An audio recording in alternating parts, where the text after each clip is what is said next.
Yes, welcome back to Daybreak, and now it is Monday, and it's Monday, you know, it's Sporty Monday, and what a weekend it is. A weekend that is a testament to the statement, Mungu Halali. Not only was Wolves defeated, but Arsenal lost at the hands of Everton. Acha nicheke kabla tuicheze na Barcelona. Lakini I have a feeling, and I know Arocho and Kianda will say no, but I have a feeling, and Ken Erickson, who's joining us, that we shall win this, we being Manchester. But anyway, I digress. Let me introduce the panel. Fred Arocho ako hapa hivi. Karibu sana. Thank you. We also have John Kianda. Yes. Habari yako? Kaka, mlidhani sitakuja leo. Unajua kuna propaganda mmekuwa mkieneza anytime Arsenal is defeated over the weekend. Unaendanga Bungoma. Naenda wizi. Naenda special assignment. Leo nimekuja kwa sababu ya chuki ya Wednesday. Sasa tukaneni leo lakini mjue Wednesday haiko. Njoo tu, hakuna ingia tu, manake show iko live. Ken Erickson pia anajiunga nasi hapa hivi karibuni. In the meantime, between time, wacha kwanza niwaambia kwanza ya kwamba this coming Wednesday, Hot 96 and part of the Citizen TV team tutakuwa pale Space Lounge tukiwatch your game yenye kianda nasema the end of the end. It's going to be the Manchester United versus the world. Kila mtu atakuwa anakuja kuchia Barcelona apparently. Ndio hiyo hapo hivyo. Pogba naye kidogo anaomba, Messi saying you can kiss UEFA goodbye. Lakini tutaona vile itakuwa, manake by the way I'm very confident about this game for the first time. Very extremely confident. Arocha alikwambia tusisumbue Mungu. It's too much. It's too much. It's too much. Did you watch the match between Barcelona and Atletico Madrid? Si mulienda mukalipa Costa tusi referee. No. Did you watch the patience and the build up? The second goal especially. Oh, the first goal was fantastic. Okay. Okay, sawa basi. So, wacha tutongelee hiyo baadaye. So unasema is it okay, anyway, wacha tutongelee baadaye. Arocha correct. Unaona vile running goal. I'm very ready. I'm very ready. You know, guys have been saying guys have been saying that somehow I'm no longer a Manchester sympathizer. I'm a realist. Guys, the way Manchester is playing at the moment, I don't think they can win anything. Not only the Champions League. The fact that Barcelona are already getting close to the La Liga will give Manchester United sleepless nights. The fact that the concentration is now on the Champions League is not going to help Manchester's cause. Look at the way they played the last match. Manchester United is a disjointed side. I don't like the fact that the defense cannot hold. You know, in soccer, if you cannot hold in the defense, then you have no business kicking that ball. You realize that Smalling has already lost it in that defense. I don't like the way the offensive options from the defense, the way they're reacting. Luke Shaw is doing so well on that left flank, but look at the right flank. There's a lot of inconsistency on that side. Valencia is on and off. You realize that Ashley Young is on and off. The team has not really had that cohesion. You are still not sure of the first 11. Look at up front. Romelu Lukaku, when was the last time he scored a goal? Yeah. It is terrible, just to say the least. And I think somebody should check on Willis. I think you're not mentally strong. You need an ambulance outside. Yeah, you need somebody to check on you. Because if you're still believing that Manchester United is going to score a goal against Barcelona. So unasema hata bao tutafunga. It's terrible, guys. Let's just be realistic. Nani atafunga? Nani atafunga? Huyo nani kwanza angekuwa bado tungekuwa tunafurahi at least Luis nani. But anyway, mwenye atafunga, my prediction, huyo kijana mnamwona pale na nywele yellow, Pogba. Lakini wacha sijamaliza. Ukweli jamaa yuko poa. Hata ongea. Anahitaji kuongea because he won't be speaking from Wednesday. Pogi, the Pogba. Huyo kijana hapo. Naye the only boy who I believe plays for the bunch, Scott McTominay. Anyway, I'm kidding. Pogba, Rashford, and Martial. You know, those are the people who those are who my hopes are on. Notice I haven't mentioned Omshambolis, although he might come through. And the hair, of course. I hope that atakuwa form. And I believe the problem, I know Arocho said that there is disjointedness, and let me just weigh in later maybe kama analyst. Shida ya Manu ni pale dressing room, mambo ya wages. Ule kijana anaitwa Sanchez Poison, Alexis Poison Sanchez. Ameleta shida sana. The hair anataka 350. Because how could you pay somebody 500,000? Hata ingekuwa mimi. Unalipa mtu 500,000 pounds a week na ako wegeje. That is Royal Media lingo for ako basement, ako chini, ako hii nyasi hapa hivi. And even me I would complain. Lakini shida zangu za kwanza na timu ya Manchester United ni hiyo contract kupea Solskjaer mapema sana mbele ya hii ligi kuwa imeisha, kwa sababu ukiangazia mechi, ukikumbuka timu ya Manchester United wakicheza na Wolves wamecheza katika FA Cup na wakaweza kuwa wanacheza katika ligi, na ukiangazia ile mechi wakati Pogba aonekani kwa uwanja, na kuambia timu ya Manchester United inakuanga imetingika, kwa sababu pale nyuma ukiangazia change of tactics zenye Solskjaer leta katika ile timu, ni mfumo ambao anajaribu kuchange kurudisha timu ya Manchester United mahali ambapo ilikuwa mechi za kwanza zake 10 akiwa mkufunzi wa timu ya Solskjaer. Nakumbuka mlisema kitu moja, Manchester United ilikuwa inacheza kwa sababu ya Solskjaer amerudi. So kwake kupewa contract kwa timu ya Manchester United ni kitu ambacho mimi singe sema ilifaa sana kama hii ligi haijaisha, kwa sababu kumbuka ako na pressure kubwa sana kucheza na timu ya Barcelona, na ukitingika ukicheza na timu ya Southampton na kuambia against Barcelona sijui utafanyika nini. You know, we are talking so much about how good Barca is. They are good. They're the second best team in the world after Which is the best team in the world? Man City, yes. So but we have to look at the weaknesses that Manchester United can capitalize on and at least score a goal that Willis Raburu is waiting for. Thank you. I think set pieces. Barca are not good when it comes to defending set pieces.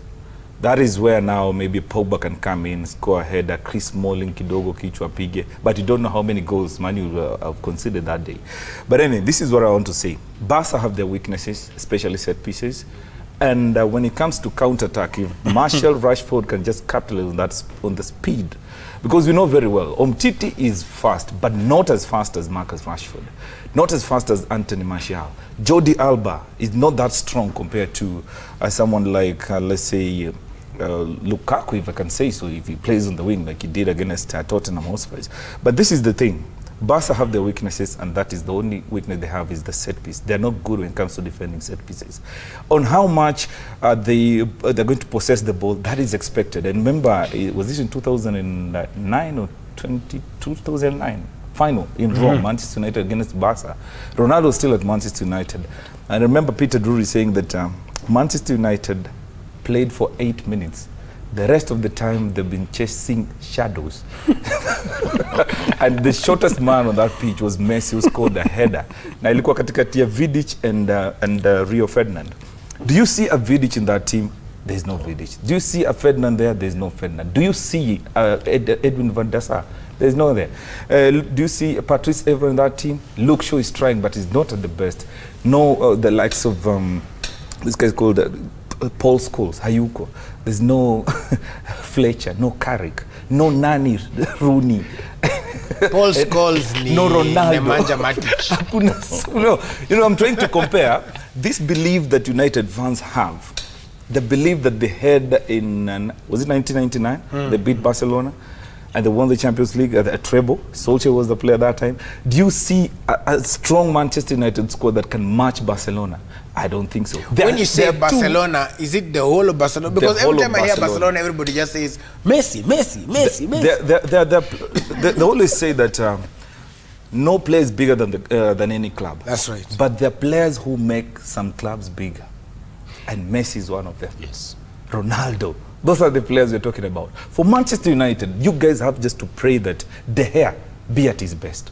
You know, there are days when De Gea decides to win the matches for Manchester United. At Old Trafford, United will fight and give their best.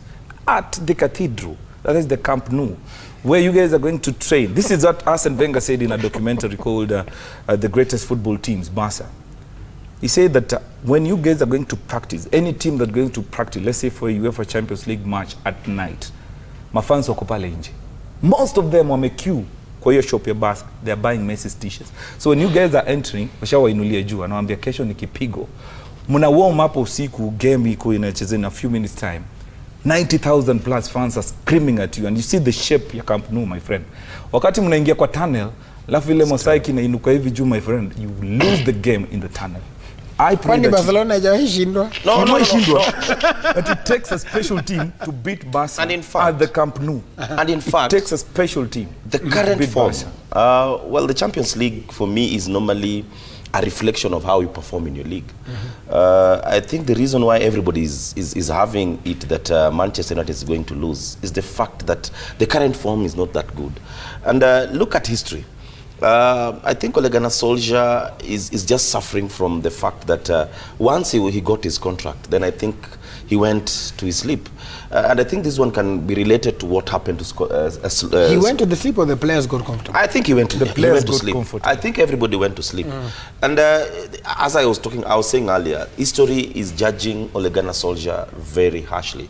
Solari, last season, I think 2 seasons, at Madrid, when he was still the caretaker coach, you could see a lot of performance.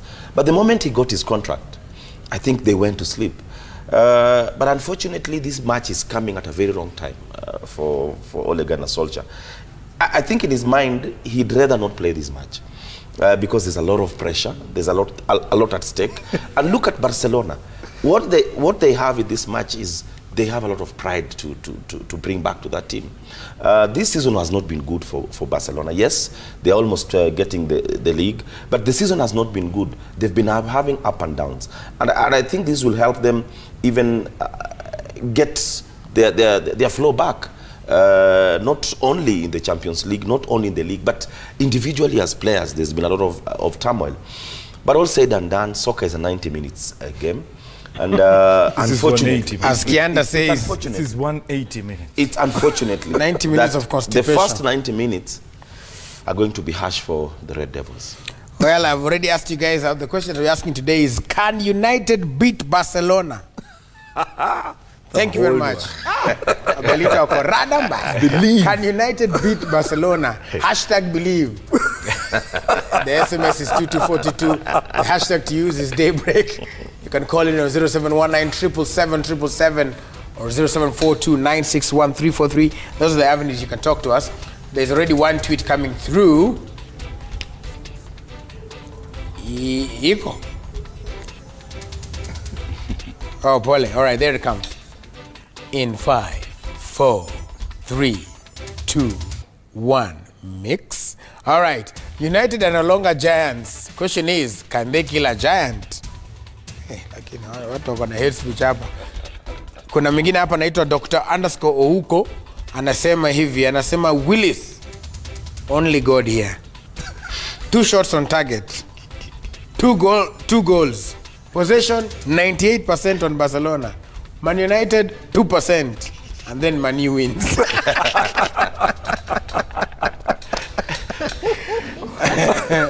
Watu wako na hate speech hapa hivi. But it is all right. So we're going to take a short break, and when we come back, we're going to talk more about what's happening. Also, remember, in that same Tuesday, although nobody seems to be talking about it, I think Man City is playing Tottenham as well, and Liverpool is facing Porto, aka Mourinho. Anyway, Liverpool is facing FC Porto, and of course Tottenham versus Man City. Those are some of the other games that are happening. And then also we'll come back and talk about how the Leopards caused some stars to lay down their arms. We'll talk about that when we come back. And also Gor Mahia. Na kuona sana Abu, na kuona sana Jaro Soja. Cheza karibu.